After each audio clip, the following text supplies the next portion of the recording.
Why is this a thing that only apparently happens in the one country on the planet? America is the best at having unnecessary conversations over the government shutting down, unnecessary, warfare happening on our fucking streets, and also, number one at medical debt, medical bankruptcy, number one at school shootings, number one at mass shootings, number one at violence, number one at the prisoner population. Poof, both per capita and totality, mind you. It's great. We're so fucking good. We have government shutdowns in Europe too sometimes. Yes, but your governments don't even fucking operate for the most part. And the government shutdowns over something as stupid as the budget is idiotic, okay? It's like shutting down the stream at the top of the hour because there is a fucking 3-minute ad break. It's not going to happen. You can very easily avoid it by subscribing for $5 or for free with a Twitch Prime, okay? It's that simple. It's that easy. All you need to do is subscribe for $5 or for free with a Twitch Prime by connecting your Amazon Prime account to your Twitch account or by getting gifted a sub if you are lucky. Okay? Here's the 3-minute ad break now. No reason to shut down the stream unless Twitch actually fucks up, because it has been fucking up this morning. So maybe it will shut down the stream. Who knows? But here, I digress. Why is the U.S. government always shutting down? Let's take a look. It gets full and there's a government shutdown. People don't stop throwing stuff on top of it. But I did manage to pick up a couple truckloads of trash before I was told don't do it anymore. People were not even able to volunteer during the government shutdown. The U.S. is the only country in the world where the government can actually shut down. And the threat looms nearly every year. 7 days till shutdown? 4 days. T-minus 6 days. 5 days. Government shutdown at midnight tonight. I just feel that gut, like, in my chest, like, ugh, like, not again. So why does the U.S. even shut down? And what happens when it does? You travel 3,500 miles to America and find the place shut down. Every government in the world has to do the same thing. Decide how to spend the country's money. In the US, they do that by passing spending bills called appropriations bills that give these federal agencies their budgets. It happens every year or every fiscal year. Japan is April 1st, in Kenya, it's July 1st, in the US, it's October 1st. And if the government misses that deadline, the budget wasn't passed. We have no money. And then, oh, you have to come to work anyway, just not getting paid. We did get back pay. Still, you have to wait for that. The saddest thing I ever seen was all these hardworking people in a line for the food bank. It's the conversation at the dinner table every single night. Well, Dad, do you know when you're going to get paid again? No, I don't. It's the way the US government was set up, kind of. The answer to why we have government shutdowns actually starts in the Constitution. No money shall be drawn from the Treasury, but in consequence of appropriations made by law. And so what that really means is that before any federal money can be spent, there has to be an actual appropriations law allowing it. But that can be interpreted in different ways, and it has changed over time. Back in the 1800s, there were no shutdowns, but there were other problems. Agencies would routinely blow through their budgets, then keep spending, and would come back to Congress and ask for more. So Congress passed the Anti-Deficiency Act, which tells federal officials that they really, really can't spend money without an appropriation. But that didn't stop the government from missing their deadline and creating long gaps in funding. As recently as the 1970s, there were plenty of these funding gaps. And yet, the agencies sort of pretty much just kept going. It couldn't possibly be that Congress wanted them to shut down if there was no budget bill passed on time, right? But listen, Canadian chatters, specifically Mars Bars Marissa, please stop posting about the anti-trans protests in Canada. Please, I beg of you, I am going to cover it, okay? I'm going to cover your fake country, okay? I covered it yesterday extensively because your fake country got into heated debates with another country, India, okay? A real one, a real country. Please stop, okay? Please stop before I send the troops over there and take over your fucking country and turn it into another American state, which it basically is. 90% of your population already lives on the fucking border. It's becoming increasingly more viable as global warming keeps rising global temperatures. Don't make me fucking do it, okay?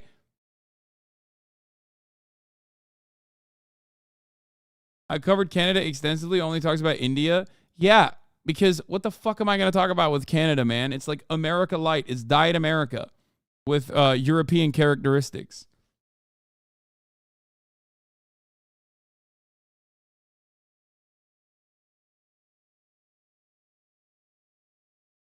I will come up there. I will take it over, and I will privatize your fucking healthcare. Do you understand? What happened was, in the early 1980s, the Attorney General issued 2 opinions that Yeah, one America, 2 systems, baby. tightened up this interpretation. The opinions basically said, no, seriously, unless Congress has passed an appropriations bill, agencies can't spend any money, including to employ the services of their employees. Even though there technically is money, we have no access to it. And since then, the US has shut down many times. 1996 was the first big one for 3 weeks, and 2019 was the longest in history so far. I actually got to work and they was like, we're on furlough, they shut the building down. I was like, oh, the doors, they're not opening right now? They were like, no, it's shut down completely. I was like, what is a furlough? What's going on? I couldn't work. I couldn't go in. We weren't even allowed to check email. I ended up, picking up side jobs, right? Trying to make ends meet. These are all the agencies of the federal government. Here are the ones that actually shut down in 1996 and in 2019. Shutdowns don't have to be of the whole government. So it might just be that one set of agencies didn't get funded. Congress couldn't reach agreement with each other and with the president on whether that set of agencies would get funded, but the rest of the government was funded perfectly well. In 2019, around 800,000 federal employees didn't get a paycheck for 35 days. But more than half of them still had to go into work, because there are some jobs that the Attorney General said are exempt from stopping completely, what we call essential employees. So while the Department of Transportation was shut down, air traffic controllers still had to work. I don't show up with a headset and just do that job by myself. All of the other aviation safety professionals that assist us and help us on a daily. I mean, yeah, people will fucking die. Like, that's it. It's that simple. People will just, here's the problem, man. Everybody in America loves thinking that the fucking government is just shit and it sucks and it's expensive and it's massive and it's unnecessary. But it's like, without it,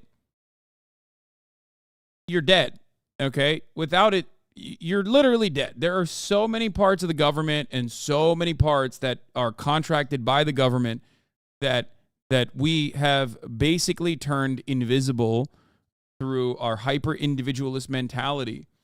That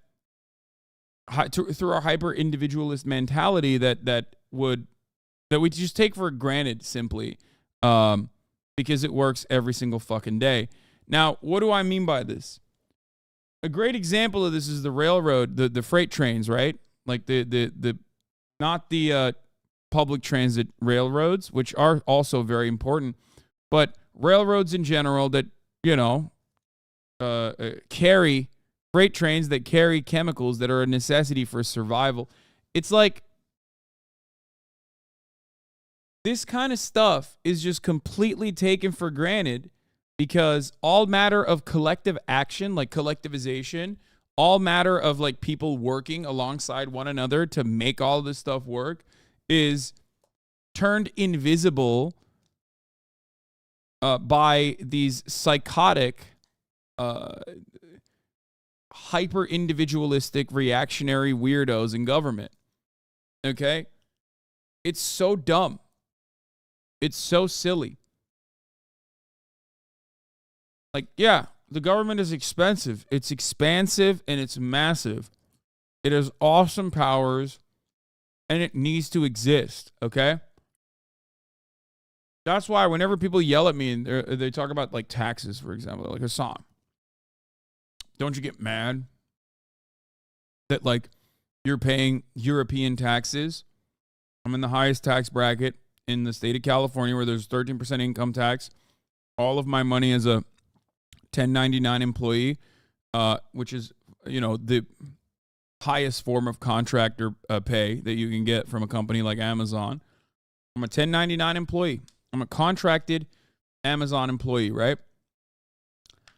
37% at the federal level, highest tax bracket, 13% on state income, okay? 37 plus 13. Lamau, that's nothing compared to Euro taxes. That's not true.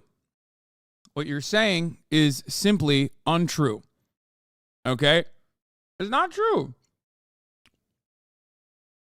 If you're a simple 1099 employee, my fucking real taxes that I pay, especially when you compare the benefits I get, okay, that is when adjusted to the European existence, okay, when you adjust it to like what you get back, like what your government takeaway is, all of that shit essentially turns into Americans paying significantly more in taxes and getting nothing in fucking return if they're a W-2 or a 1099 employee. Okay? People make it seem like in Europe, they live in socialist nations and they're just fucking if you're living in Europe, you're living in a socialist existence and they just like take all your fucking garnish your wages basically and you're fucked and you're screwed and blah blah blah. And it's like especially with all the amenities the government offers, okay, plenty of European social democracies pay lower taxes in general. And the reason why the tax code is written that way is because it's written that way because the American society is designed around the highest earners being basketball players, fucking doctors, lawyers, and other people that make the largest chunk of their money off of contracts, like contracted fucking like celebrities, you know what I mean? Twitch streamers. Whereas the real earners that are able to avoid taxes are in the C-suite. Executives, people in finance, because they're able to they're not like contracted 1099. They're not contracted 1099 salaried employees in that regard.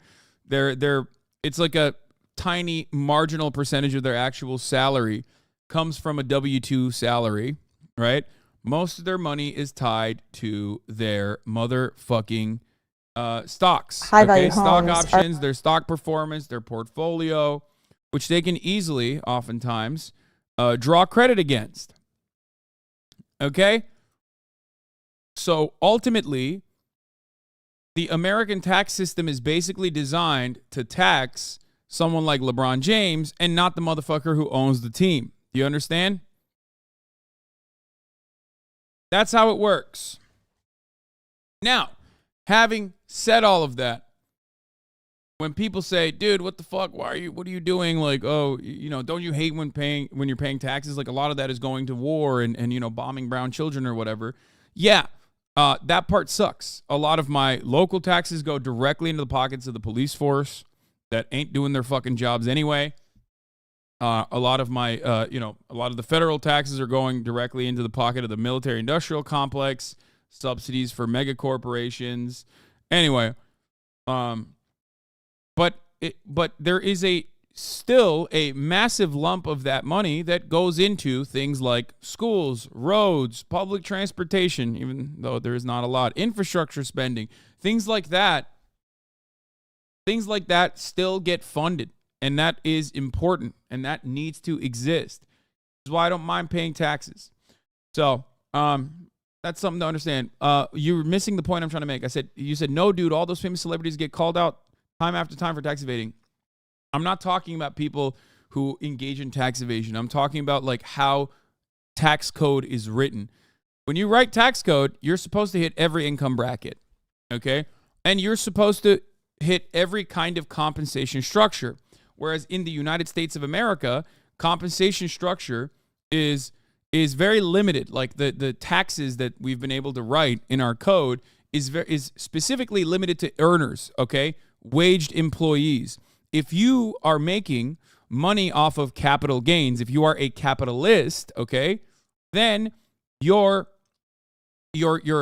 taxable income and the percentage of the wealth that you have accumulated over the end of a year in an annual period is significantly smaller. That's why when you look at someone like yourself, a person that works a job, the real income that you earn, or the actual tax burden off of like how much your net worth has moved, is around 30-40%, whereas for the wealthiest 1% who make their money not by being a fucking 1099 employee or a W-2 wagee, the real people that make their income, that generate their wealth year over year, that keep expanding on their wealth, those guys pay like literally 1% of their entire earnings over the year.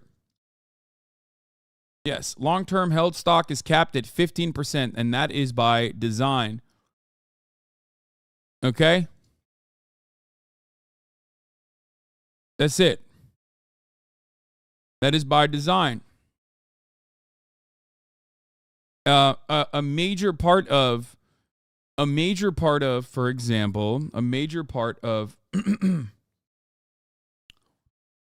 issue with CEO compensation is that CEO compensation being pegged as stock performance, and CEO compensation being largely made through stock performance and stock options, was the reason why CEO compensation skyrocketed from like 15-1 in comparison to the average salary to 400-1 in 2023.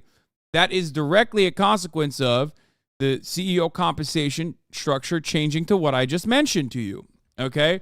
CEOs don't fucking make money off of like direct salaries. They make money off of their stock options. They make money off of like the company's stock going bananas mode. Okay? That's how this works. And this also is tied into the reality that, for example, okay, this also is tied into the reality that when all of these like ProPublica style, or the international consortium of journalists get together and they like do this deep dive and uncover like tax shelters, like offshoring, the concept of offshoring, they always find like European leaders, or even Zelensky, or fucking, I don't know, some like despotic dictator or whatever that has sheltered their assets in an island, right? Why are there never any Americans on there? Is it because they know to avoid those places? Is it because they are, is it because the ICJ is actually like led by the CIA or something and only like hits America's fucking foreign adversaries? No.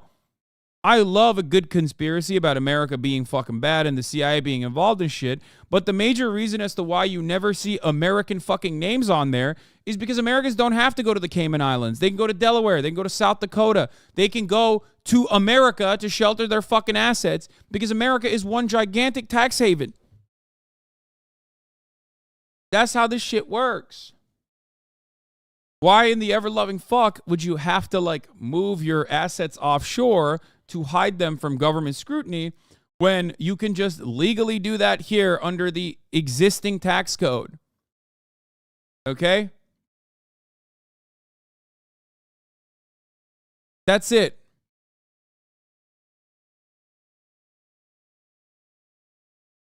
How the fuck do we get here?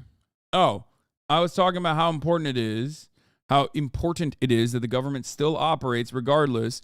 And although we do pay a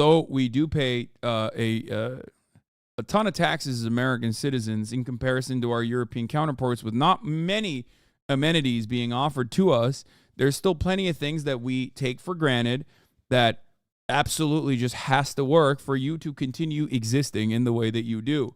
None of this shit is on autopilot. There are humans behind the dials, okay? Daily basis are now taken away.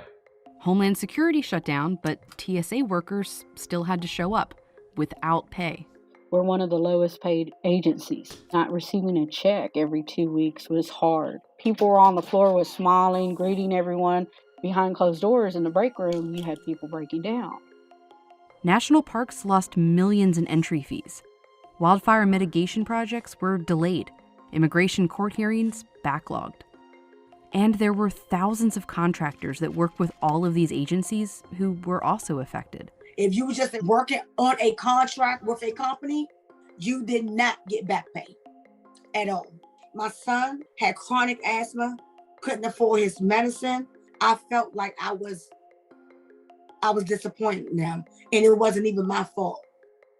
And a shutdown isn't just centralized in Washington, D.C. Only 15% of all federal employees live in that area, which means the economic impact is countrywide. Shutting down not only affects the federal workers, if people aren't getting paid, they're not going out to eat. There is a severe economic impact of something like that, especially in a town like Huntsville. Overall, the U.S. economy lost $11 billion during the 2019 shutdown. Some of that was regained when employees received their back pay, but the damage was done. And the thing is, this doesn't have to happen. The legal framework explains why we end up having to have shutdowns as a matter of law, but why we have shutdowns truly is a matter of politics, which is that the more polarized the parties are and the more divided our government is, the harder a time Congress and the president have working out a budget agreement. And having divisive politics isn't uniquely American. In Belgium, there have been times where the politics were so bad, they just... I mean, yeah, that's different, though. Belgium is not a real country, and it just goes without having a government. There's just, like, places in Europe that I refuse to call countries that just will go for extended periods of time without just having a government, okay? Which is dumb, but it's still somehow not as fucking dumb as having a government, a self-imposed government shutdown because of a made-up reason. Didn't have a government. We didn't really notice any difference. Our daily lives, it didn't really change much. I don't think the government could really, stop. Most countries couldn't. In nearly every other country, if the government were to fail to pass a budget by the deadline, agencies would just continue working with last year's budget. There's a push to do that in the U.S., too. Just have an automatic temporary appropriations bill pass when the deadline is missed. The opposing argument to that is, whoa, this is the one time we have every year to reset and to kind of work things out. And so where would the incentive go? Congress has passed fewer and fewer laws each year. Passing these appropriation bills has been... This is such a funny thing, too, because it's like, oh, I wonder why. It's because the Republicans have won, okay? The Republicans spiritually defend American capitalism openly and better than the Democrats do, okay? That's it. They do a better job of defending capitalism than the Democratic Party does, at least on the front of at least aesthetically, okay? And as a consequence of that, we've gotten to a point where they were able to basically eviscerate the duty of the federal government. They've done it. They've starved the beast out perfectly, and they get zero repercussions from their voters for doing so. There's no punishments for starving out the beast, and their actual voter base likes it. They love that shit.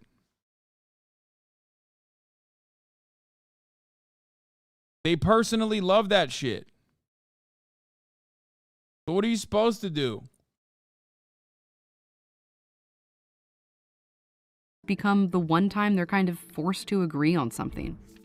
And as the political ideology of Congress grows further apart each year, the likelihood of them agreeing on time kind of goes down. So every fall, Washington's version of Groundhog Day, another government shutdown looms.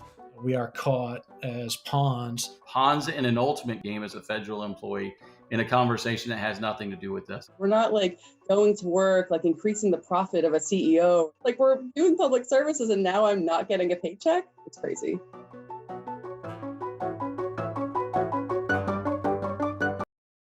Genuine non-American person, can't they just say fuck you, I quit, and get a job that actually pays wages and doesn't have you work for free? I don't understand this entire thing. How fucking insane. No, man, you can't do that. The entire point of this is like they have to keep working. First of all, they can't just, no one can just like quit and get another job. So that's number one.